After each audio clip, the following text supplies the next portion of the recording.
Come join Melissa and her guests on the Chats from the Blog Cabin podcast. From North Carolina, this podcast will have you feeling like you've known these folks for years. Listen in as they chat about life, culture, current events, and more, all with a special Southern flair. Curl up with your favorite beverage and get ready to be entertained. Tune in now for a unique experience that's fun and insightful. Hey y'all, welcome back to another episode of Chats from the Blog Cabin. You know, the show where I virtually invite people into the Blog Cabin to chat about life. And today we are chatting with Laura, and it's definitely something that pretty much I think affects all of us is mold. We're going to talk about toxic mold. But before we get into her book, The Toxic Mold Solution, Laura, tell us a little about yourself, and then we'll get into your journey of why you went down this road. Yeah. Hi. Well, thank you so much for having me. I wish I had never gone down this road in many ways. I mean, I went down it because our family experienced it, and we'll get into all of that as we go on and we chat from the Blog Cabin. But my background is I was an elementary school teacher for many years. Then I went into parent education. I became really passionate about mindfulness and meditation. And so mold was definitely not on my radar, but I was already an author. And then as I went through my own family experience of having mold, and I dug through the literature out there, there's some amazing scientific literature on mold, but it's dense and it's often hard to get through. And I felt like, where's the book that I need as a struggling parent, just trying to get through the day and learn about mold? And so my book encompasses a lot of mindfulness and meditation and just grounding tools, because when you're in a health crisis, you need them. And then the information that I just tried to break down for people like me that need it more basic. Yeah, for sure, because mold is definitely something that's prevalent in our society, but not a lot of people talk about it, or they don't think the symptoms that they're having is due to exposure to mold. So let's talk about your journey, your story, how it all started. Yeah. So if you can believe it, I actually had mold exposure twice that I know of. So the first time I was a senior in high school, and I just started getting so awfully sick. My stomach hurt all the time. I could not figure out, could I eat this? Could I eat that? It seems like everything I ate, I was just, and the kind of pain where I often went to the emergency room. I went from being an athlete at a healthy weight down to 99 pounds. I should never weigh 99 pounds. I was skin and bones. The doctors misdiagnosed me. They thought I had diseases that I didn't have. I was actually told by a doctor that I was probably going to die from the disease he thought that I had. It was a really difficult, scary, dark moment. And I was able to get through it. I didn't know it was mold, but I was able to change my diet enough. I moved out of that apartment I had been living in. And so although I never completely got better, I got better enough that I was stable. And then it wasn't until my second mold exposure, after I had my two kids and I was living in Northern California, or I had moved back there, that I again was exposed to mold. And my mom, when I was going through the process, said, "Oh, I remember in your room in the apartment, you had all this mold behind your bed." And I just took bleach and I wiped it off the wall, because you don't know. I mean, most of us don't know. And that's still so common. I hear that all the time. "Oh, I found mold in my house and I just cleaned it up." And we don't realize what's going on behind the walls, which we can talk about more too. So the second exposure, again, this time I lived in a very nice home with my husband and my two children. I had no signs of mold, no smells of mold, but my daughter started getting really, really sick, and my son was having bad asthma allergies, and she was misdiagnosed with a disease that she didn't have. So we kind of came full circle. And in the process of trying to sort all that out, I was referred to a doctor who referred me to a doctor who, referred me to a doctor. And she said, "Have you ever tested your daughter for mold?" And I thought, no, why would I test my almost 5-year-old for mold? But I did. and the levels of mold in her body were so high. I mean, so high. And then I tested my house, and the levels in my house were incredibly high as well, especially in her room, in her closet. When they had built the house, they didn't properly install the flashing on the roof that connected the closet wall to the outside where the roof was. So when you paint, water would just come straight in behind the wall and mold would grow. And we had no idea.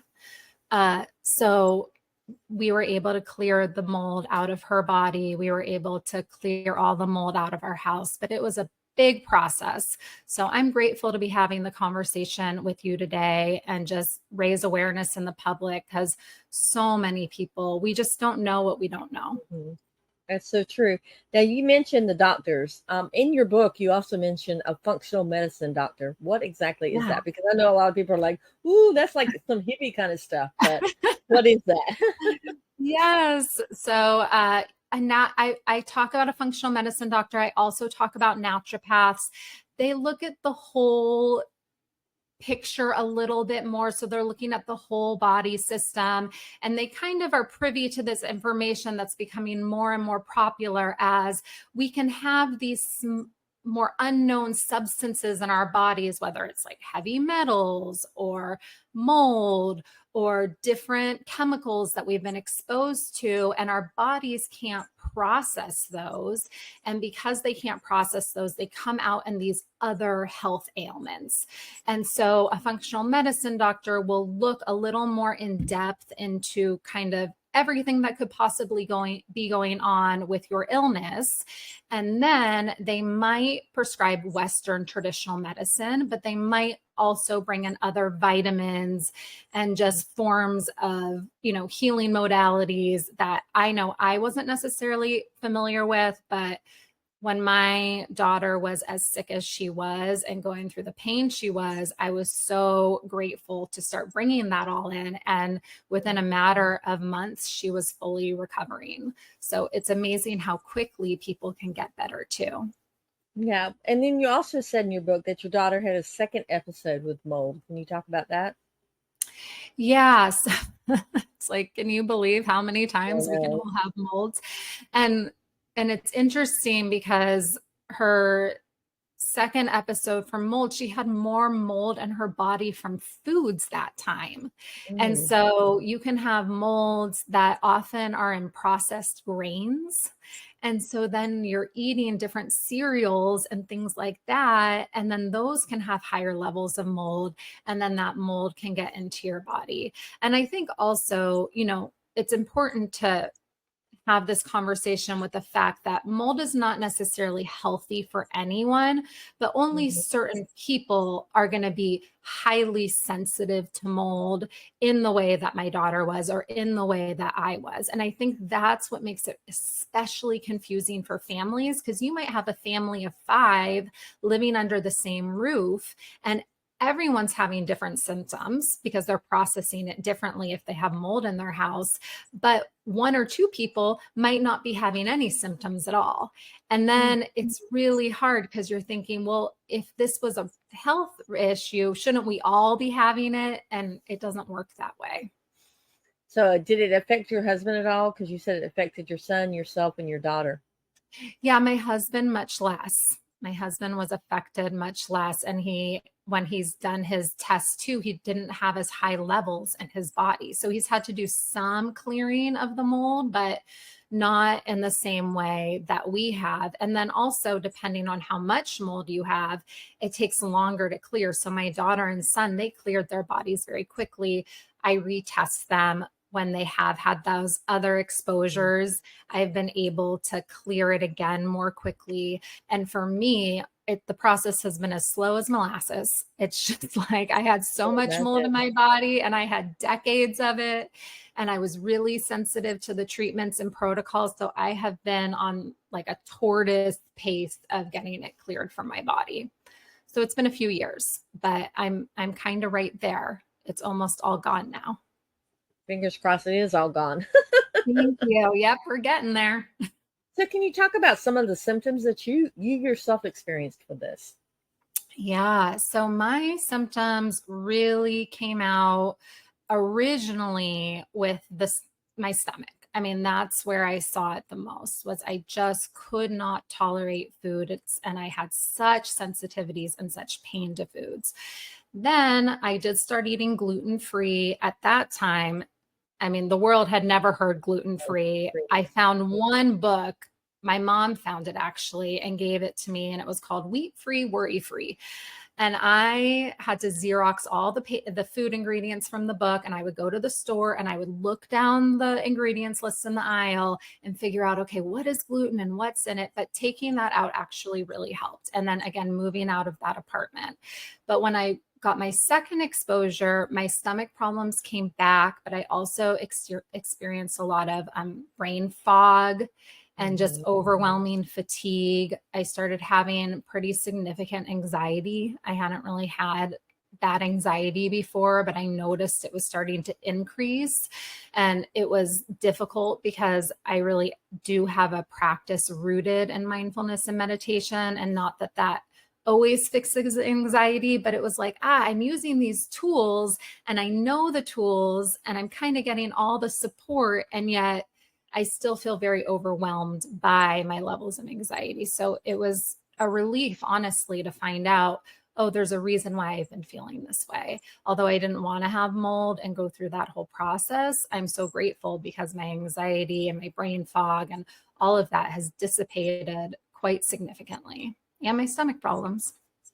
Well, that's good, because I know nothing is worse than having a stomach problem and not knowing the reason why, because it seems like the stomach controls everything in your body pretty much. Exactly. They call it the second brain right now, don't they? Or do they call it the first brain?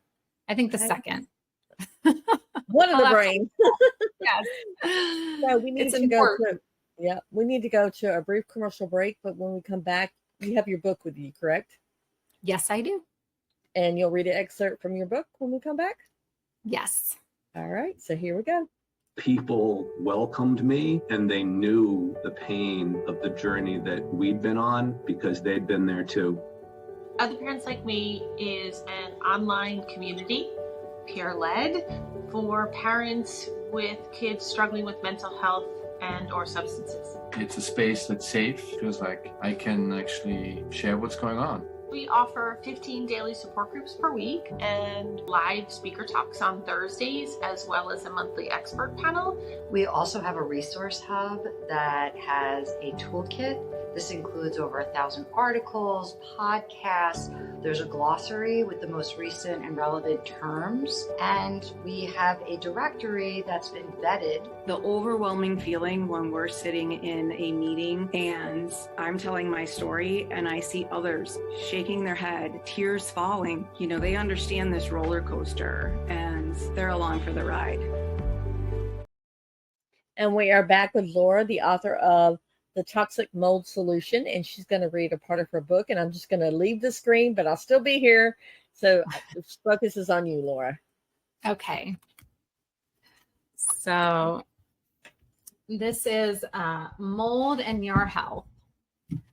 What if I told you that your many health problems may be due to mold? What if you had a solution for your child's asthma and hyperactivity? What if you didn't have to suffer from mental health concerns and chronic fatigue? Would you be thrilled if those migraine headaches would go away? What about your food sensitivities?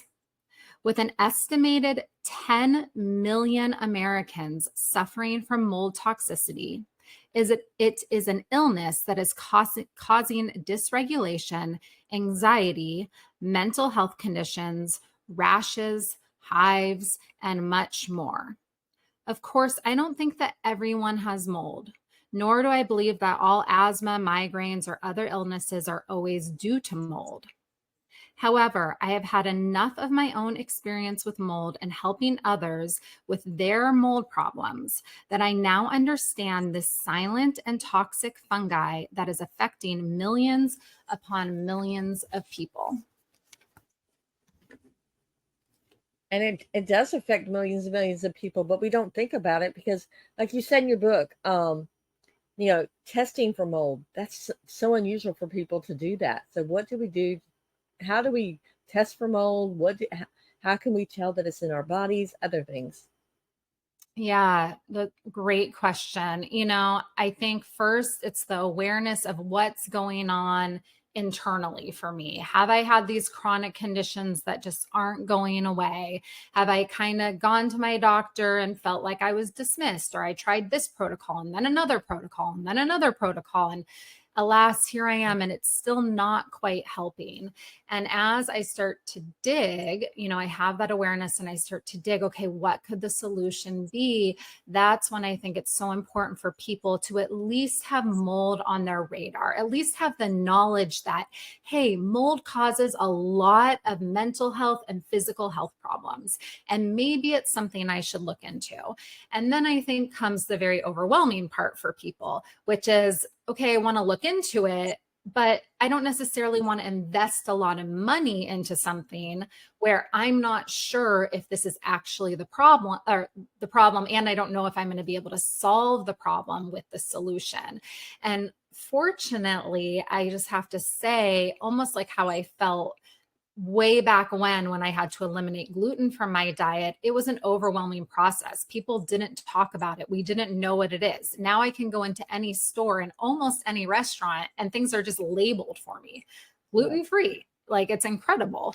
And so the same is becoming true more and more for mold, which makes me really happy because, there's definite professionals that you can hire to come into your house. If you have the means and the resources to do that, I think that is wonderful.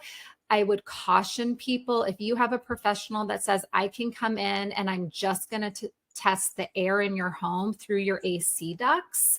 I say in the book, and I tell people too, I say, be careful of that, because some molds are very heavy and they will fall to the floor before you can catch them in those air tests. And so it's actually not the most effective test. And a lot of places, even, I moved from California to Arizona. Well, in California, you can do more in-depth testing. In Arizona, every specialist I called said, well, we only do air testing. And I thought, oh, that's a problem, because I know that one's not the most effective. But now you can order online. You can order plates online from companies, and they're not too expensive. And they come to your home and you set them out, and you can either send them back to the company, or you can cultivate it in your own home. And then you open it up. I think it's about 10 days later. I really like a company called Immulotics. I open it up and I can actually see how many mold colonies there are. And based on how many there are, I know if there could be a potential problem in the room that I tested. And then I might look into hiring a professional after that. When it comes to your body, it's a little bit more tricky. There's the organic acid test and the mycotoxin test. The tests themselves are not necessarily horribly expensive, but you need a doctor to interpret the results of them. And so that's where it can get tricky of who can I call, what functional medicine doctor can I get in with? And I have on my website, the Toxic Mold Solution, I have a really great resource that any of your listeners can go to. There's a big tab. It says find a professional, and they have vetted professionals that can help you with exactly that if you want to get your body tested, and then they can help you with the next step. Because, you went through so many doctors who were misdiagnosing you because I guess that mold wasn't on the radar. But I think now mold is on the radar, because in the 80s and 90s, I remember reading stories about families that had to evacuate their homes, or they just built their dream house and they're not able to live in it because it was full of toxic mold. It's just mind-boggling that they didn't take care of it back then, and now it's becoming more and more prevalent. Exactly. And I think, I think about it all the time. Like, okay, did we always have it to this level and we just didn't know? Or is there more of it now too? And sometimes I think, this is just my speculation, that now we've all been in these homes longer and longer.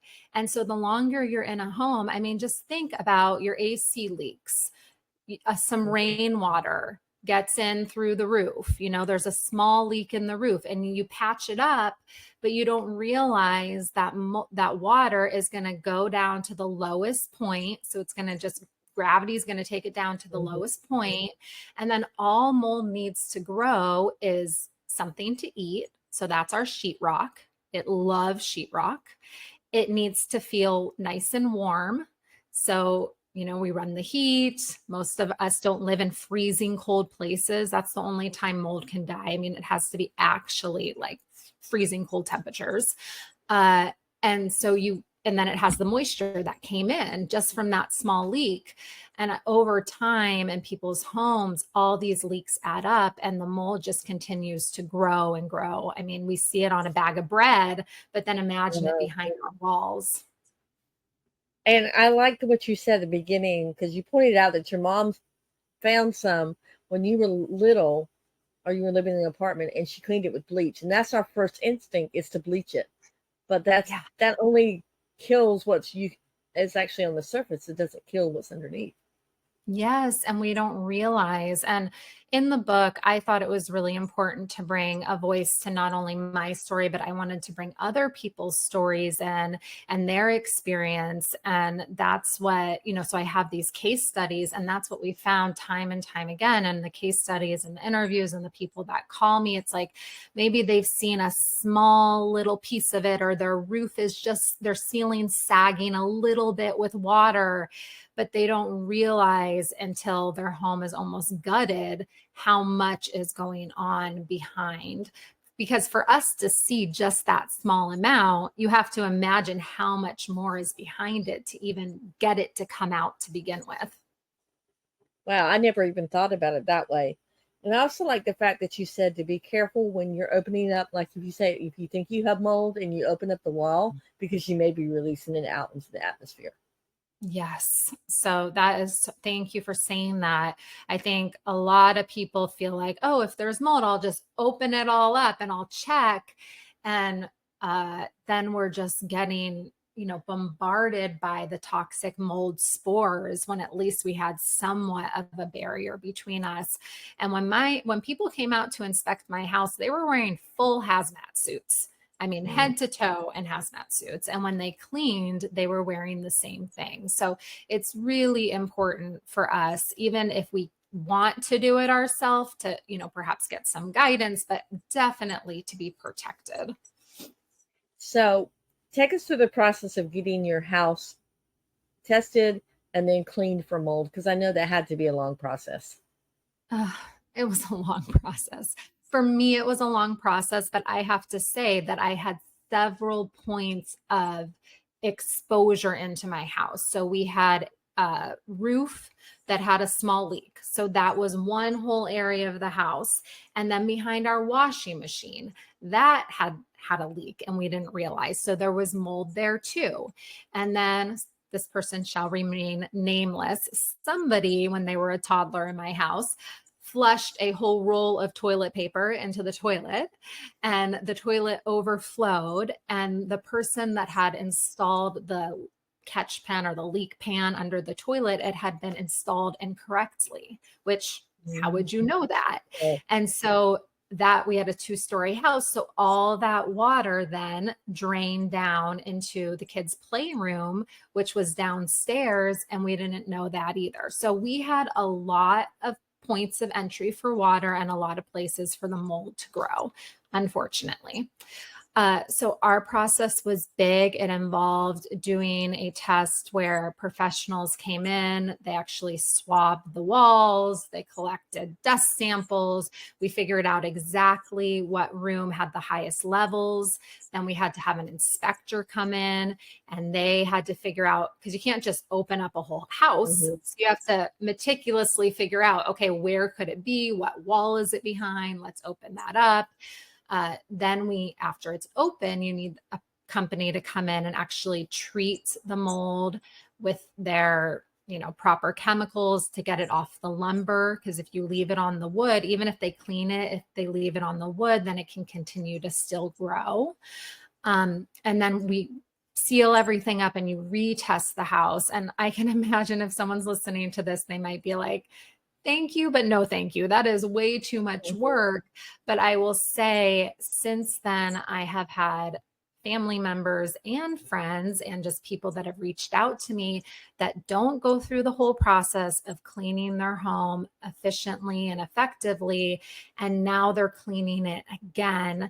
And they've had to be on this path longer than anyone would want. So when you do get to the point of cleaning, it's just so important to find a company that is reputable. I think, again, to go back to this idea of knowledge being power, to have a book that you read where you can ask, if it's my book, if it's a different mold book, but we need to know what questions to ask professionals instead of just saying, okay, you said to do this. I think it's important to come in and then be able to advocate for ourselves. That is so true, because there are unfortunately untrustworthy people out there that will price gouge you, and tell you need this, you need this, you need this. Yes. When in actuality, you may have just needed a really simple, like, okay, we need to take the mold out of this wall. This is the only place you have it in. But some people may say, hey, you have it in your whole house, and we have to redo the whole house, because they're thinking of the dollar signs, not of your bottom line. Mm-hmm. Yeah, that can be true. And the other side can be true where, I've seen people come out that they might work for a company that is in the mold field, but they don't actually know that much about mold. And so I start asking questions. And again, it's kind of like the AC air test of, but wait, some mold is heavier than other molds. So how are you going to test for those molds? And then if I get a response of, well, I don't know, we just always do the air tests, that's kind of my first red flag of, oh, okay, I need a company that's kind of basic 101 about mold. I don't have to know too much to just understand that basic concept. So just knowing is helpful always.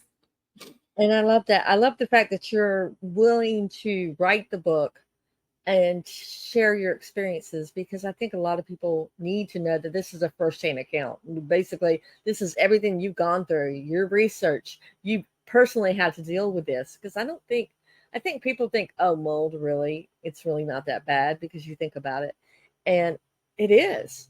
And so thank you, first of all, for writing the book. Now, why did you write the book? Now that I've asked you that question. Yeah. Well, thank you. I really appreciate that. I write a fair amount of books, and this book, I kept thinking, why am I writing this book? Because it is hard. It is hard to write a book that is scientific for me, not having, that be my go-to kind of everyday writing style of how am I going to write this book? And do I really need to write this book? And maybe I cannot. But after going through so many experiences with this, and again, like I mentioned earlier, I've done the research, but it was hard to do the research. And I'm a reader, and I can make time to dig and go through content and solve problems. But most people that I talk to that have a sick child at home, or they're sick themselves, maybe they have horrible brain fog and they're so fatigued and they can barely get out of bed. And then they're trying to figure out the process of discovering if they have mold. I mean, it's nearly impossible sometimes. So I felt, just having been through my own experience with it, that it was my responsibility almost, because I am an author and because I can use words as a way to communicate on a larger scale, that I had a responsibility to write a book and make it available for others who might be going through it. It's kind of like, once you know that something's out there and you know how harmful it is. And, as I said, I'm a teacher by nature. I was a teacher. I can't tell you how many parents reach out to me about their child being really sick from mold. And I needed those children to have a resource. And so that's really my motivation. I just hope that this topic can continue to gain more prevalence and more of a stage in people's lives so that they can heal from it. Now, you mentioned children's books and being an elementary school teacher. Do you ever think you'll write a children's book about mold and the effects of mold? Because I think that would go a long way for kids to understand what's happening in their bodies. I love that idea. I have thought about it, and it's actually kind of on my, I have a very long list of books that I'm always working on, but it's definitely on there. And I also write these really fun books. I just love them, but they're picture books. They're illustrated picture books, but they're actually for adults. And so I take really big topics like grief, self-worth, anxiety, and I put them in this poetic picture book format. But then at the end of the book, I put all the tools and resources that I want people to have. So again, this idea of how do we take big concepts and make them accessible for all of us? And so in that line, it's called Soothing Stories for Grown-Up Hearts. I want to do one about health and talk about mold, because I think that would be nice too. Even if someone can't read this whole book, maybe they can read, even a smaller book, but that just has all those tools in the back. I was just thinking it would be a great companion book for the adults. While the adults are reading the book, the kids can be reading, and maybe they can start a conversation with each other, a dialogue. Yes. I love that idea. Thank you for sharing that. You're welcome. I'm an elementary school teacher background too, so I get it. Yeah. The teachers and us. So what signs should we be looking for when it comes to mold? So sometimes in your home, if we just talk about the external signs, you want to look for, have I had any leaks? Is there any bubbling in the walls from water? Am I actually seeing visible signs of mold? Does it smell musty in one of my rooms? So all of those, just kind of when you're in your home, you can kind of just be searching and have it on your radar. Then again, we're going to look at the internal signs. Am I fatigued? Have I had this cough that just will not go away? Do I have really bad eczema? A lot of times people's first signs with mold are not their first signs, but common signs will be like headaches, itchiness, just like more post-nasal drip, kind of all of those that we would think of almost like an allergic reaction that you would think would, that goes hand in hand with mold. But again, not always. One of my case studies, which I thought was so important to have in the book, was about a man who was having horrible intrusive thoughts. And intrusive thoughts are a form of obsessive compulsive disorder, but instead of acting out in a ritualistic way, it actually is a ruminating thought that just bombards your brain over and over and over again. And they're terrible, and people feel like they're full of shame when they have them. And he didn't have any of the physical signs, but he was having these intrusive thoughts to the point of not being able to work, to having suicidal ideation. I mean, just really in a bad place. And through way of a friend of a friend of a friend, I connected with him, and I just said, I know mold and intrusive thoughts often go hand in hand. Why don't we check out your apartment? And lo and behold, he had a ton of mold, and he was able to not only clear it from his apartment, he cleared it from his body. He's teaching again. He's thriving. He's not having intrusive thoughts. And so that's when I say, like, it's such a wide range of symptoms that can affect you. But if I was personally going through a mental health concern, it would be something I would want to look into. Okay, if I'm struggling with my mental well-being, let me just rule out mold. If I'm having these chronic autoimmune responses or allergy responses, let me just make sure it's not mold. And sometimes if we can umbrella it that way, then I think that can help people just, to rule it out. That is so true. Now, you mentioned in your book that your daughter went away, was it to camp or something, and she came back and she started acting really sick again, that she got exposed to it there as well. So how can we kind of defend our bodies from being exposed to mold that's not in our home, but in other places? Yeah, that's a great question. I'm trying to think.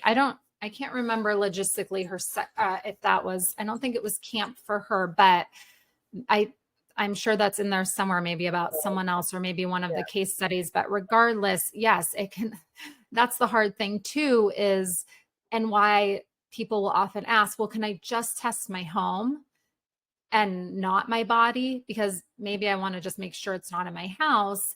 But what gets really tricky there is that you could have had the exposure many moons ago, and it's still, the mold is still in your body, or maybe it was at school. Actually, I did an interview recently for a local magazine here, and I said, it's not often that people always want to interview me about my mold book. I get a lot more interviews for my other books, like why the mold book? Why did you pick that one? I was just so curious. And she said, well, my son just went to the dorms at this big state university, and they're having a huge mold problem inside the dorm rooms.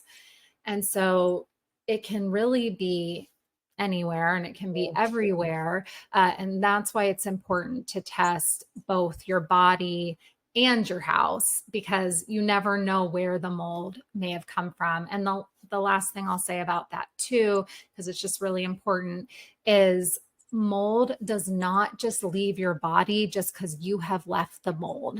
And there's a really big scientific explanation for that, and I totally will botch it. So forgive me. But in kind of common basic terms, it's that mold is both fat and water soluble. And so most of the time you can have a toxin in your body, and those toxins will leave our body through our stool or our sweat. That's how our body naturally gets rid of toxins. So you think, okay, if I'm not in the mold, then the mold will have to leave eventually. But mold is so tricky because it just keeps recirculating through your body, and it can just forever be recirculating in your body. And unless it has something to bind onto, it stays. And so when you work with a functional medicine doctor, a naturopath, or even a Western doctor who at least has knowledge in this, what they're going to help you do is they're going to say, okay, now I know you have mold, or we figured out you have mold. I think it's important to know how much before you start the protocol, because then you want to retest later and say, okay, is it gone? Or am I at least getting it lower? But you're going to need a binder that you take. Like sometimes that's an activated charcoal if we're just talking about vitamins, but other times it's a medicine called nystatin, which is a Western medicine that's prescribed. So whatever your doctor deems, they're going to give you something to bind to that mold so it can finally leave your body. Wow. That's really a lot of scientific thing, because when you think about it, you think, oh, it's a little spore that, yes, we breathe in, we ingest it, then we can exhale it. It can easily come out, but that's not the case. Yeah, I wish. I wish it was the case. So coming from start to finish, how many years would you estimate that you have suffered from all this? Because I mean, obviously it's been a long journey for you. For me, it has been a long journey. I hope it's not a long journey for anyone else that's listening. But like I said, I had my first mold exposure when I was 17 years old. That's when I got really sick. It has ebbed and flowed. So it's definitely had times when it was better. But it was, I had it when I was 17. I went down to college. Eventually it started to get better. But then I moved into that second house around 27 years old, and I'm 41 now. So it has definitely been a long path to healing and to understanding what was going on for me health-wise. Now, I love the fact that you included mindfulness practices and journaling in the book, because so many times we get so caught up in our head about how we're not feeling well that we don't take time to think about how we can, even though our physical symptoms are there, we can still keep our mind healthy. So let's talk about that. Yeah, I felt really passionately that I wanted to have those tools in, because they were the tools that helped me get through that. I think a lot of times my friends and my family will say, geez, like, how did you get through being sick for so long? And it's because of the tools I put in the book. I mean, I never set out in this lifetime to say, I want to learn about mindfulness and meditation, or I'm going to become, an educator in mold or anything like that. I mean, quite honestly, I had a big goal of becoming an elementary school teacher, and I just thought I would just teach in the classroom forever, and that would be good. I didn't plan to incorporate, and it was, but I didn't plan to incorporate all these other tools into my life. It's because I had to. But once I was forced into it and I started learning about just gratitude and positive affirmations and mindfulness and being in the moment, and how do I observe my physical ailments without making them a story of shame or about how I'm doing something wrong or I'm never going to get better. When we have health problems, the mind loves to latch onto them and think that it's somehow our fault, or, I think it exaggerates low self-worth, and self-hatred is where, health problems often want to take us, because we aren't ourselves. And so I found that I had to actively work against that. But the more I worked against it, the more empowered I became by the tools that I learned, and wanting to share those with others, whether they have mold or not. I just think those are important life tools for all of us to have, but especially when we're going through health complications. That is so true. And I love the fact that even little kids can do it, because you have the flower and then you talk about write something on the flower. And I thought the kids would get the biggest kick out of that. And I'm like, I could definitely see your elementary background in there, because you didn't make it so that you had to really think about what you were doing. You made it so simple that you're like, oh, that's easy. I can do that in 5 minutes or 10 minutes. And then you realize that, hey, you know what? It gave me a little bit of lift. Maybe I need to continue doing that. Thank you. Yes, I always like to make the tools and resources I teach bite-sized, because I think that's what we probably all have the capacity and time for anyway, but especially when we're going through our health problems. I don't have a whole lot of time to do everything. And it's not just me that was going through health problems like me, and I'm taking care of 2 kids that have health problems. So it's exhausting, as we can all imagine. Yeah, so let's talk about that. That's another part. When you're a parent and you're sick, and then your children are also exposed to toxic mold, how did you get through that time? Making sure that your daughter and your son were okay, but also making sure that you were the right in your health as well. Yeah. I think sometimes you just muddle your way through it. So there was a lot of that. I muddled my way through a lot of it. And I leaned into my support network, and I leaned into doctors and getting as much professional advice as I could find, or just reading advice that I could then try and implement into my home. And probably all of that was the background. I have another book that was also published by the same publisher as this mold book, and it's called Break Free from Reactive Parenting. But initially, that book, before it was a book about being free from reactive parenting, it was just a book full of tools about, hey, here's what you can do in your house to make it more calm and to kind of counteract the chaos of raising children.